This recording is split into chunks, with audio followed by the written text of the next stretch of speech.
அவர் தனது உணர்ச்சிகளை வெளிப்படுத்துவதற்காக இவ்வாறு பகிரங்க மாக ஒரு பாவிக்கக்கூடாத வார்த்தைகளை பாவிப்பது என்பது, அதுவும் இரண்டாவது தடவையாக ஜனாதிபதியாக தெரிவு செய்யப்பட்டு வந்த ஒருவர் இருக்க வேண்டிய ராஜதந்திர அல்லது பண்புகள் எல்லாவற்றையும் மீறி ஊடகம், அதாவது அவர் தனது ஏர்ஃபோர்ஸ் ஒன் விமானத்தில் நேட்டோ நாடுகளின் மகாநாட்டிற்கு கலந்து கொள்ள செல்வதற்காக புறப்பட இருந்த சமயத்தில் கேட்கப்பட்ட கேள்விக்கான பதிலாக அவர் அதில் குறிப்பிட்ட வார்த்தைகள் என்பது சாதாரணமாக தெருக்களிலோ அல்லது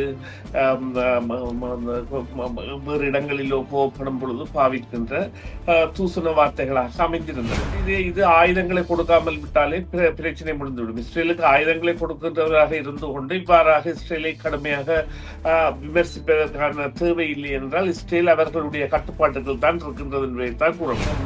இஸ்ரேலிலும் அவர்களுடைய சீதோஷ்ண நிலைக்கு ஏற்ப அமைக்கப்பட்ட கட்டிடங்கள், எனவே ஒரு குண்டின் அதிர்விலே அவை அழிந்துவிடக்கூடிய சாத்தியங்கள் உள்ளவை. அவ்வாறான நிலையுடைய ஒரு நாடு தனது பாதுகாப்பிற்காக அயன்டோம் என்கின்ற ஒரு சுற்று ஏவுகணை எதிர்ப்பில் வைத்திருக்கின்றோம் என்கின்ற மமதையில் இருந்த நாட்டை ஈரான் நிச்சயமாக பலவீனம் பட்டிருந்தால் கூட பலிக்கட ஆக்கி இருக்கின்றது, அல்லது அதன் பயத்தை வலியை இஸ்ரேலியர்களுக்கு உணர வைத்திருக்கின்றது. ஹிஸ்புல்லாவோ அல்லது ஹூதி போராளிகளுக்கோ அல்லது சிரியாவில் உள்ளவர்களுக்கோ யாருக்கு தாக்குதலை இஸ்ரேல் மேற்கொண்டாலும் அதனுடைய பிரதிமையை அல்லது எதிர்வினையை அது உடனே பெறுவதில்லை.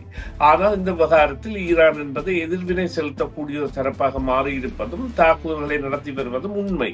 அது நிச்சயமாக அதாவது அவர்களுடைய தாக்கு பலன் என்பது 50% மேல் அளிக்கப்பட்டிருந்தாலும் தாக்கக்கூடியவர்களாக இருக்கின்றார்கள் என்பது உண்மை. நிச்சயமாக இதை இஸ்ரேல் எதிர்பார்க்காத ஒன்று என்பதைத்தான் கூற வேண்டும்.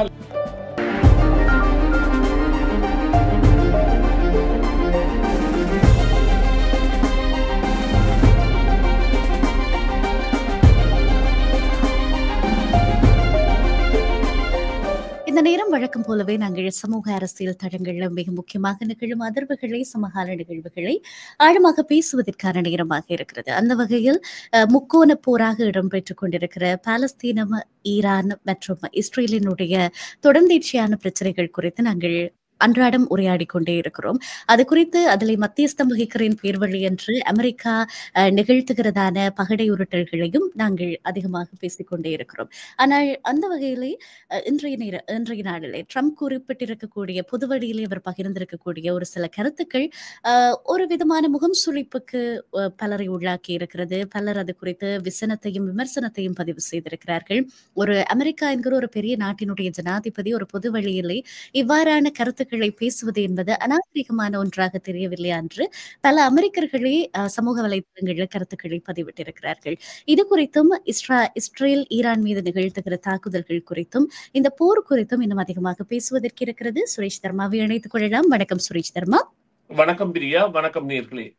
மற்றொரு உரையாடலே உங்களை இணைத்துக் கொள்வதில்லை மகிழ்ச்சி சுரேஷ் சர்மா. நான் ஏற்கனவே சொன்னது போல ட்ரம்ப் குறிப்பிட்டிருக்கக்கூடிய ஊடகங்களுக்கு முன்பதாக அவர் பதிவு செய்திருக்கக்கூடிய கருத்துக்கள் விசனத்தை ஏற்படுத்தி இருக்கிறது. இது குறித்து உங்களுடைய கருத்து என்ன?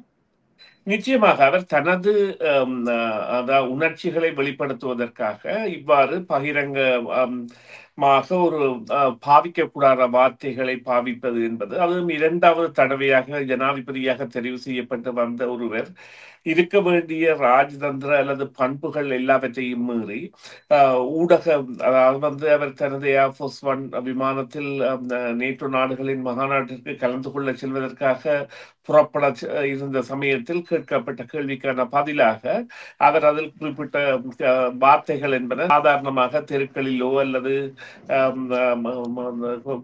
வேறு இடங்களிலோ கோபப்படும் பொழுது பாவிக்கின்ற தூசண வார்த்தைகளாக அமைந்திருந்தன. அவர் கூறுவதற்கான காரணம், அவர் கூறுவது என்னவென்று சொன்னால், 2 நாடுகள் சண்டை போடுகின்றன, 2 நாடுகளை சமாதானத்துக்கு கொண்டு வருவதற்கு நான் முயற்சிக்கின்றேன். அப்பொழுது 12 மணித்தியாலங்கள் முடிவடைந்த உடனேயே இஸ்ரேல் போய் இவ்வளவு குண்டுகளை போட்டிருக்க தேவையில்லை. இஸ்ரேலை தான் கடுமையாக சாடிய பிறகு இந்த வார்த்தைகளை பயன்படுத்தி இருக்கின்றார். இருந்த பொழுதிலும் ஒரு ராஜதந்திர ரீதியிலான ஒரு தலைவன் பாவிக்கக்கூடிய வார்த்தைகளாக அவை இருக்கவில்லை, அல்லது இடம் கருதி பொருள் கருதி பாவிப்பதற்கான, அல்லது தனது மூப்பு ஒரு வயது முதிர்ந்த தலைவராக இருப்பவர் பாவிக்கக்கூடியதற்கான தன்மைகளை கொண்டிருக்கிற வெறுப்பு வார்த்தைகளாக இருந்திருக்கின்றன. இருந்த பொழுதிலும் இவர் ஒரு கபட நாடகதாரி என்பது அனைவருக்குமே தெரியும். அதாவது அதாவது இந்த ஜென்டில்மென் டோக் என்று சொல்லுவார்கள், அல்லது ஸ்போர்ட்மென்ஷிப் என்பார்கள். அது அந்த பண்பு கூட இல்லாமல் 2 வாரங்கள் நாங்கள் பொறுத்துத்தான் முடிவு எடுப்போம், ஈரானுக்கு அதுவரை நாங்கள் காலம் கொடுக்கின்றோம் என்று கூறிவிட்டு அன்றிரவே தங்களுடைய விமானத்தை இங்கிருந்து அனுப்பி அங்கே அணுகின்ற அவர்களுடைய அணு நிலையங்களை தாக்குவது என்பது நிச்சயமாக ஒரு வரவேற்புக்குரிய விவகாரமாக பார்க்கப்படவில்லை என்றால் அது அவருடைய நம்பகத்தன்மையை குறைத்திருந்தது. அதுபோன்றுதான் இப்பொழுதும் இதில் பாவிக்கின்ற வார்த்தைகளை குறைத்து இது ஆயுதங்களை கொடுக்காமல் விட்டாலே பிரச்சனை முடிந்துவிடும். இஸ்ரேலுக்கு ஆயுதங்களை கொடுக்கின்றவராக இருந்து கொண்டு இவ்வாறாக இஸ்ரேலை கடுமையாக விமர்சிப்பதற்கான தேவை இல்லை என்றால் இஸ்ரேல் அவர்களுடைய கட்டுப்பாட்டுகள் தான் இருக்கின்றது என்பதை தான் கூற முடியும். நிச்சயமாக. ஆனாலுமே ட்ரம்ப் பதிவு செய்திருந்த ஒரு கருத்து, தான் எவ்வளவு சொல்லி இருந்துமே ஈரான் தொடர்ச்சியாக ஈரான் மீது இஸ்ரேல் தாக்குதல்களை நிறுத்தாமல் மேற்கொள்ளுகிறதை கண்டிப்பதாக சொல்லியிருந்தார். இது ஆடு நினைதேண்ட ஓனாய் அழுகிற மாதிரியான கதைதான். ஆனாலுமே அமெரிக்க ஊடகங்களினுடைய கருத்துக்கள் வித்தியாசமாக இருக்கிறது. என்னதான் இஸ்ரேல் ஈரானை நாங்கள் பயங்கரமாக தாக்கிவிட்டோம், அங்கே அழித்து விட்டோம், எங்களுடைய தாக்குதல் கப்பல்கள் எல்லாம் மிக பத்திரமாக திரும்பிவிட்டது இப்படி எல்லாம் சொன்னாலுமே, ஆனால் அடி என்னவோ மற்ற பக்கம்தான் பலமாக இருக்கிறதாக அமெரிக்க ஊடகங்களே பேசுகிறது. இது பற்றி என்ன நினைக்கிறீர்கள்? இல்ல, நிச்சயமாக காண்கின்ற, அதாவது இவ்வளவுதான் உண்மை. கட்டிடங்கள் என்பன இங்கே அதாவது காலத்திற்கு ஏற்பவும் அங்குள்ள அந்த சூழ்நிலை வெப்ப சூழ்நிலைகளுக்கு ஏற்பவும் கட்டப்படுகின்ற கட்டிடங்களாக தான் இருக்கின்றன. முன்னே போல் முழுதாக சீமெந்துகளை கொண்டு கட்டடங்கள் இல்லை. குறிப்பாக நீங்கள் இப்பொழுது பார்ப்பீர்களானால் இங்கே ஒரு வீடாக இருக்கட்டும் அல்லது ஒரு கண்டமினியம் பில்டிங்காக இருக்கட்டும், கண்ணாடி கூடுகள். அதுபோன்றுதான் இஸ்ரேலிலும் அவர்களுடைய சீதோஷ்ண நிலைக்கு ஏற்ப அமைக்கப்பட்ட கட்டிடங்கள். எனவே ஒரு குண்டின் அதிர்விலே அவை அழிந்துவிடக்கூடிய சாத்தியங்கள் உள்ளவை. அவ்வாறான நிலையுடைய ஒரு நாடு தனது பாதுகாப்பிற்காக அயன்டோம் என்கின்ற ஒரு சுற்று ஏவுகணை எதிர்ப்பில் வைத்திருக்கின்ற என்கின்ற மமதையில் இருந்த நாட்டை ஈரான் நிச்சயமாக பலவீனம் பட்டிருந்தால் கூட பலிக்கட ஆக்கி இருக்கின்றது, அல்லது அதன் பயத்தை வலியை இஸ்ரேலியர்களுக்கு உணர வைத்திருக்கின்றது. இப்பொழுது ஒரு விடயம் உண்மையாகி வருகின்றது என்னவென்று சொன்னால், ஒரு தரப்புத்தான் போரை கொண்டு செல்லும் என்கின்ற நிலையில் இருந்து இல்லாமல் ஈரான் இப்பொழுது அதாவது ஹிஸ்புல்லாவோ அல்லது ஹூத்தி போராளிகளுக்கோ அல்லது சிரியாவில் உள்ளவர்களுக்கோ யாருக்கு தாக்குதலை இஸ்ரேல் மேற்கொண்டாலும் அதனுடைய பிரதிமையை அல்லது எதிர்வினையை அது உடனே பெறுவதில்லை. ஆனால் இந்த விவகாரத்தில் ஈரான் என்பது எதிர்வினை செலுத்தக்கூடிய ஒரு தரப்பாக மாறியிருப்பதும் தாக்குதல்களை நடத்தி வருவதும் உண்மை. அது நிச்சயமாக அதாவது அவர்களுடைய தாக்கு பலன் என்பது 50% மேல் அளிக்கப்பட்டிருந்தாலும் தாக்கக்கூடியவர்களாக இருக்கின்றார்கள் என்பது உண்மை. நிச்சயமாக இதை இஸ்ரேல் எதிர்பார்க்காத ஒன்று என்பதைத்தான் கூற வேண்டும், அல்லது வலிந்து அமெரிக்காவை போருக்கு இழுப்பதற்காக இஸ்ரேல் செய்கின்ற ஒரு விடயமாக பார்க்கலாம். நிச்சயமாக. ஆக இது குறித்து நாங்கள் தொடர்ச்சியாக உரையாடிய வண்ணமே இருக்கிறோம். இப்பொழுது இன்றைய நாள் செய்தியிலே கூட ஜப்பான் கூட தன்னுடைய பாதுகாப்பு பலத்தை அதிகப்படுத்தி வருகிறது. ஆக ஒரு நிழலை பார்க்கக்கூடியதாக இருக்கிறது. எல்லா நாடுகளும் ஏதோ ஒரு விதத்திலே ஒரு யுத்தத்துக்கான சமிஞ்ஞையை உணர்ந்து தங்கள் தரப்பில் தயாராகி வருவதை பார்க்கக்கூடியதாக இருக்கிறது. இப்பொழுது நிகழ்கிற இந்த ஈரான் இஸ்ரேல் பாலஸ்தீன யுத்தம் இன்னும் எவ்வளவு காலத்துக்கு தொடரும் என்று எதிர்பார்க்கிறீர்கள்?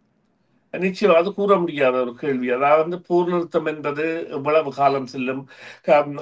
காசா என்பது அல்லது பலஸ்தீனம் என்பது கட்டட சுடுகாடாக்கப்பட்டு அங்கே மக்கள் திட்டமிட்ட ரீதியில் பசி போடப்பட்டு கொல்லப்பட்டு கொண்டிருக்கின்றார்கள். அதை விட நாளாந்தம் கொல்லப்படுபவர்கள் தொகை என்பது கூடிக்கொண்டு செல்கின்றது. எனவே இதில் ஒரு மாற்றங்கள் ஏற்படுத்துவதற்கு முஸ்லிம் நாடுகள் சில வேளைகளில் முன்வர வேண்டிய ஒரு தேவையை இஸ்ரேல் ஏற்படுத்துகின்றது. ஏனென்று சொன்னால், இஸ்ரேல் தனது கோர முக தாக்குதல், அதாவது ஒரு ஜீவித தன்மை இல்லாத, மனித நேயம் இல்லாத, அல்லது மதங்களும் தோற்றுவா என கருதப்படுகின்ற மதத்தின் பெருமதியே இல்லாத ஒரு கோர முக தாக்குதலை மேற்கொண்டு வருகின்றது. இந்த தாக்குதல் என்பது நிச்சயமாக மற்ற நாடுகளால் எவ்வாறு பார்க்கப்படும் என்பதில் இருந்துதான் பல விடயங்கள் தொடர்ந்து செல்லும். ஆனால் இந்த போர் முடிவுக்கு எப்பொழுது வரும் என்பதை எல்லாம் நாங்கள் கூற முடியாது. என்றால் போர் என்பது விரும்பி ஏற்கப்படுவதில்லை, இது வலிந்து திணிக்கப்படுவது. இருக்கின்றது, அல்லது சில தரப்புகளின் ஏதுகைக்காக அவர்களாலே வேறு காரணங்களால் சொல்லி ஏற்படுத்தப்படுவது. இப்பொழுது ஒவ்வொரு சதாம் குசைன் அவர்கள் ரசாயன குண்டுகளை வைத்திருக்கின்றார் என்று ஈராக்கை அளித்தார்களோ அல்லது அவரை தூக்கிலிட்டார்களோ, ஆனால் ஒரு பொழுதும் ரசாயன ஆயுதங்கள் கண்டுபிடிக்கப்படவில்லை. அதே போன்று இப்பொழுது அணு ஆயுத தாங்கள் அனைவருமே பாவிக்கின்ற அணு உலைகளை தாங்கள் மின்சக்திக்காகத்தான் ஈரான் பாவிக்கின்றோம் என்கின்ற பொழுதும் அவர்கள் அதை தூயப்படுத்தி அல்லது அந்த தூய செறிவுள்ள நிலையில் 90% கொண்டு வந்தால் அணு ஆயுதத்தை தயாரிக்கலாம் என்கின்ற பயம் காரணமாக இவ்வாறு செய்கின்றார்கள். இது ஒரு அதாவது கடந்து செல்ல வேண்டிய அல்லது ஏற்றி செல்ல வேண்டிய விடயமாக உலகம் சென்று கொண்டிருக்கின்றது என்பதை தான் காண்கின்றோம். நிச்சயமாக மிக்க நன்றி சுரேஷ் தர்மா. இது குறித்து நாங்கள் ஒரு சில விடயங்களை பேச இருந்தோம். இனி வருகிற நாட்களில் ஒவ்வொரு விடயங்களை இது குறித்து அவர்கள் வெளிப்படுத்துகிற போது அதை பற்றியும் நாங்கள் ஆழமாக பேசலாம். மிக்க நன்றி இந்த உரையாடலில் இணைந்தமைக்காக. நன்றி பிரியா, நன்றி நேர்களே. மீண்டும் ஒரு பொழுதில் சந்திப்போம். சிஎம்ஆர் யூடியூப் சேனலில் இணைந்திருக்கும் நேர்கள் அனைவருக்கும் எமது நன்றி. காமெண்ட்ஸ் பகுதியில் உங்கள் கருத்துக்களை தெரிவிக்க தவறாதீர்கள். முக்கிய செய்திகள், காணொளி தொகுப்புகள், நேர்காணல் என பலதரப்பட்ட அம்சங்களையும் உங்களுக்காக தருகின்றது சிஎம்ஆர் யூடியூப் சேனல். சிஎம்ஆர் என்று சர்ச் செய்து எமது யூடியூப் சேனலை சப்ஸ்கிரைப் பண்ணுங்கள். உங்கள் உற்றார் உறவினர் நண்பர்களோடும் இந்த காணொளி தொகுப்புகளை பகிர்ந்து கொள்ளுங்கள். அருகில் இருக்கின்ற முக்கிய காணொளி தொகுப்புகளையும் தவறவிடாமல் பாருங்கள்.